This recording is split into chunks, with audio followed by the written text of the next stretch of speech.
Hey there, thanks for tuning into Duck Bricks. I'm Chris, and LEGO is bringing back Ninjago Legacy next year. And to celebrate that, they have just revealed the brand new 4-weapons Blacksmith. And a few months ago, I got a chance to go out to LEGO headquarters in Billund, Denmark, and actually film an earlier hands-on review of the set while I was there. And so, join me as we take an early look at the 4-weapons Blacksmith, the set, the minifigures, and everything included inside, and stay tuned for my in-depth designer interview coming out within the next few days. Let's jump in right now. This is the 4-weapons Blacksmith, set number 71858. It's releasing on January 1st of 2026 to celebrate the 15th anniversary of Ninjago. As the very first building that we see when the show first begins, it's pretty much the perfect anniversary set to get, and this is easily one of my most anticipated Ninjago sets of next year. Obviously, this set does include one of the anniversary figures, which we now know to be the old Elemental Master of Earth, which I won't be covering in this video because I want to do a completely separate video talking about the anniversary figures, and instead focus this early review on the build itself. The mainline figures included are Blacksmith Kai, finally in a show-accurate outfit, a remade version of Wu from the pilots, Ray and Maya in the Serpentine War outfits, and a remade version of Nia from the pilots as well. The entire building fully opens up, and there's quite a lot of interior space to look at, with a really intricate studs on the side building technique being used for a lot of the rock work around the base of the model, and even some parts of the inside as well. But before we do that, let's take a look at some of the Easter eggs hidden on the outside. There's a no walking sign, which is a reference to the season 1 episode when Lloyd and Pythor were causing trouble in the village, and one of the most interesting and impressive things about the model to me is the construction of the base. If you notice, part of the build is actually upside down, where you can see that the wooden frames here are fully built upside down and then into the ground itself, which is remarkably well done. It's utilizing some pretty advanced building techniques, and I'm very impressed with how the designer Lee Chi-wing was able to pull this off by making these be actually structurally supportive of the main roof of the building while still looking very good for the build itself.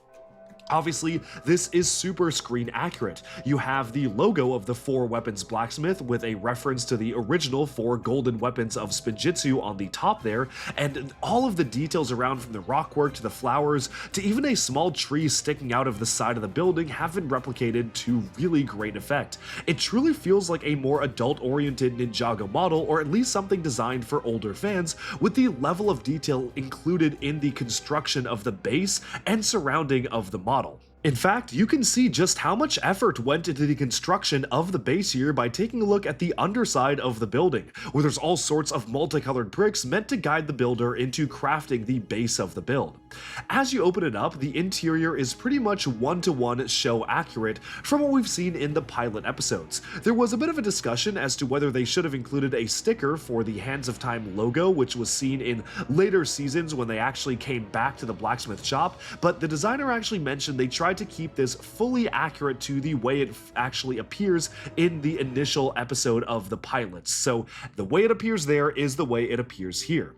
Of course, one of my favorite Easter eggs in the set is the fact that it includes a brand new print of the map to the 4 weapons, which is as close to show accurate as they could make it while fitting it on a 2x2 tile. And yes, you do have the action feature where it's hidden behind the sign, which of course was how the Skulkin found the map in the pilot episodes. I think it's a really nice touch, and this is probably the only set I would imagine that map is coming in, which makes for a really nice special collectible included for the Weapons Blacksmith set. There is a small reference though to the very first weapon that Kai received in his spinner, which was a double-bladed weapon there. It's actually really cool to see that be referenced in this set, even though I initially thought that was a reference to the Season 7 Fire and Water Blade. It's actually a reference to the first spinner. On the wall is some sort of will film creation with the artwork there that they introduced in the first pilot seasons, as well as the portrait of Ray and Maya, which we saw in the Day of the Departed special. I really love the way the building is done here with the tiles on the ground floor. It just makes it feel like a bit more advanced of a model, and the intricate detail is absolutely phenomenal. You've got a nice reference to some of the iconic ninja hoods with a new dual molded version of Kai's ZX ninja hood being done here in red and gold, as well as Nia's Samurai X helmet, which is nice because all of the parts are still in production there. And these two pieces can be pulled out with a reference to the original trading cards of Kai ZX as well as Samurai X Nia, referencing their appearance in the very first season of LEGO Ninjago and the 2012 spinners. It's really cool to continue to get these Ninjago trading cards, and personally I would love to see more of these appear throughout the Legacy Anniversary sets. I don't really know if they will, but I think it is a nice touch and it's adding to the growing collection of Ninjago playing cards. Another really neat detail is that the anvil for the blacksmith shop here is almost identical to the one that was built in the original blacksmith shop set, which came out in 2011. That was set number 2508. There is a slight upgrade made with a double plate being used to avoid the stud on the bottom of the slope, but it is the only one that actually uses that tooth piece, so it is really cool to see a reference to that original set here as well. One of the very striking things about the build here is just how much detail has been managed to be packed into such a small space. I really love the way the windows are done using studs in the side techniques. There are some really great parts being used here, and there's all sorts of different interesting things you can do, such as removing the armor from the helmet and the breastplate seen in the shop to armor up Kai as seen in the pilot episodes, which is just a really nice touch to add on to the detail of the figures. It's a really nice touch and a very nice nod to that initial pilot episode where Kai wears some samurai armor to fight back against the Skulkin. While it would have been cool if some Skulkin were included in the set, I am pretty happy with the minifigure lineup, and I'm a lot happier getting Rei and Maya in these Serpentine War outfits than I would be getting any sort of legacy Skulkin that isn't Samukai. Speaking of the minifigures, let's take a look at them now. Sensei Wu is returning in his pilot outfit, except everything has been pretty much upgraded about the design. He has a brand new torso and legs, whereas the head is just used from the most recent iteration of Wu that we got for Ninjago Legends Monstrosity last year. This one is really nicely detailed though. He's missing the braid on the back of the head, which was one of my favorite details that we got for the Season 11 version of Wu, but he makes up for it with all sorts of other great details included for the build, including printing on the feet for sandals, which is really nice, and just a much crisper design compared to the original Season 1 design. However, one thing that the Ninjago Legacy team mentioned that for this time around with Legacy, they're trying to keep the minifigures as close as possible to either their original appearances or their appearance in the show, which of course explains Blacksmith Kai getting a brand new torso and leg print for this set, which is really special. I honestly never would have thought we would actually get a fully show-accurate Blacksmith Kai figure, especially because we did technically get Blacksmith Kai reusing a torso from the LEGO Ideas Blacksmith shop, so it's kind of a more generic torso for one of the latest Ninjago cities, the Market set in 2023, so I thought that was one and done, but this minifigure is absolutely phenomenal, and I'm so happy that we finally get a fully updated one.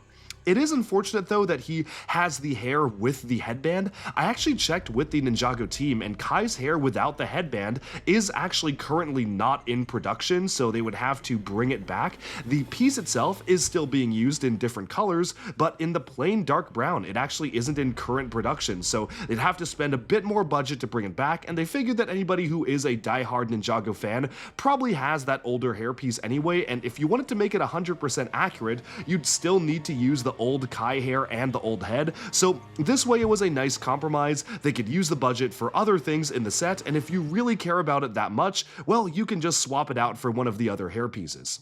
Moving on to the next minifigure, this is Nia, with a return of her pilot's uniform and the weapons that she used in her first spinner, which is super cool. Nia does have some really nicely done back printing this time, which is quite nice to see, and of course the entire outfit has been updated to reflect modern design standards, although it is still very reminiscent of the original outfit. And stay tuned for a video where I compare these legacy versions of the characters alongside the original outfits for the ninja, and I'm so excited to be able to showcase that. One of the most exciting figures to me though is finally getting the old Elemental Master of Fire Rei in the outfit that he wore in the Serpentine War flashback in episode 40 Spellbound of season 4 of Ninjago. This is a very iconic outfit. It's the first time we actually saw him on screen, and in my opinion it's way cooler than the regular blacksmith uniform that he got for season 7 Hands of Time. He has a smiling face and a very angry face, and both of these expressions feel quite extreme to me. Honestly, I would have loved to see more of just kind of a standard serious face for him, but honestly, since we already basically got that for the original season 7 minifigure, I'm happy to get some different expressions for the character for this figure. The only thing I really feel is missing are the printing on the side of the arms for the flames going alongside the side there. I feel like that was a very iconic part of the outfit, but unfortunately, they just didn't quite have the budget to squeeze in arm printing for the character this time. So while it is a nice figure to get, I do wish that it did have that printing, because I honestly don't think we're ever going to see this design as a physical minifigure again, but again, it is a nice surprise to even get it in the first place, so I'm pretty happy to finally get that version of the character as an actual minifigure. Moving on from that, we have Maya, the original elemental master of water. She is also utilizing a brand new torso and leg print to reflect the design that we saw in the Serpentine War flashback, and while this one is a lot closer to the version of the character that we got for Season 7, it is still nice to get a much more accurate depiction of the figure compared to that initial flashback we saw in Spellbound. I really do love the design of the torso here with the waves on the breastplate there. You've also got a really nice color scheme with the lighter blue and then the darker blue being used for the pants, which is really nice. No new face, which is unfortunate. I would have loved to see a new face with the actual cheekbones that she had in the initial animation, but then again, since they kind of had a de-aged version of her appear in the Season 7 minifigure without the cheekbones, I definitely can see that as the standard official design, and again, it's still a nice surprise to get this figure in the first place in this particular outfit, especially because I never really thought we would see these characters again. Of course, there is one more minifigure included in this set, and that is the old Elemental Master of Earth, and I'll be sharing a lot more thoughts on the anniversary figures in a separate video, so stay tuned for that, but it is quite nice to get that included in the set as well. Overall, I am very pleased with the build of this set. It feels like a step up above what we are used to be seeing for a Ninjago playset model, and a lot of that is due to the fact that the designer Lee Chi-wing has really designed this more for adult fans of Ninjago who have been fans of the show since 2011, and it really shows. The building techniques are absolutely spectacular. I was kind of blown away by the upside down build being used for the actual wooden supports on the outside of the building. That was very surprising, but the way it was pulled off was really clean, and it was pretty necessary for the aesthetics of the design to make sure it was functional and stable at the same time. Of course, the roof technique is nice as well. It is a fairly simple design from the outside, but when you actually put it together, you can see the construction of the angles of the roof are quite intricate in the way they're done. And of course, every single Easter egg is very cool. From the weapon that Kai had in his very first spinner, to the armor that he wore in the very first episode of Ninjago, to even having the ZX headpiece and hood being included in the set just as a little bit of an extra. All of that comes together to make for a really nice dedication to old-time fans of Ninjago. And so, that about sums up my review of the brand new LEGO Ninjago 4 Weapons Blacksmith. The question is this worth the money? This comes with 1,259 pieces, but admittedly, a lot of those pieces are built into the base. They're used for intricate detail, they're used for just very fine studs on the side detail itself, and of course, since the set is a fully enclosed building, a lot of those parts go into making it look good from every single angle, meaning the footprint of the set doesn't feel quite as large as you would expect. It's a fairly small building, all things considered.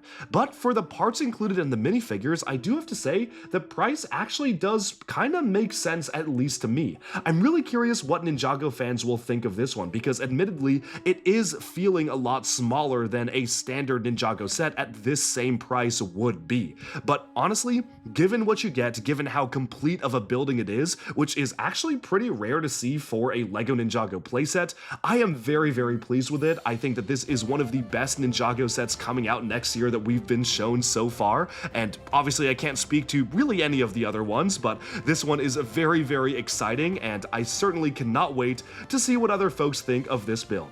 That's all for this early review. I hope you enjoyed our look at set number 71858, the 4 Weapons Blacksmith. Thank you so much for tuning in, and be sure to like and subscribe for even more LEGO news, reviews, discussion, and analyses coming your way very soon. Thanks, and bye for now.